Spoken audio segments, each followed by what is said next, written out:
Today, we'll show you how to successfully manage your listing leads using Avail. You're able to reply to potential tenants with canned responses, ask pre-screening questions, save private messages, and send application requests, all from your Avail account.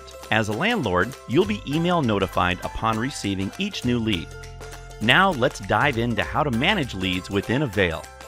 First, navigate to your listing tab on your property. Scroll down to the Leads section. Here, you'll be able to view each new lead, including their name, email address and phone number if provided, the source the lead came from, and their original lead message. If you have a lead that didn't come through Avail, you're able to manually enter new leads by clicking Add Lead, where you'll be asked to provide the lead's name, email address, and where you source the lead. Next, you're able to respond directly to the lead by using one of Avail's already existing canned responses, including setting up a pre-screening call or scheduling a showing. You can access this by clicking on Show Messages and Apply Canned Message.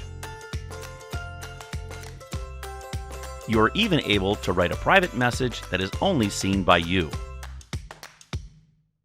If you decide to move forward with a lead, you can easily click Request Application to progress them into the application process.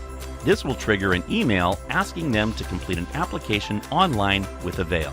Or if you decide this lead is not a good fit, you can archive their application altogether, which will remove it from your view in the Leads section. Congratulations! You have just successfully managed your leads using Avail. If you have any additional questions or experience any challenges along the way, you can reach the Avail customer support team by phone, email, or online chat. Details can be found below.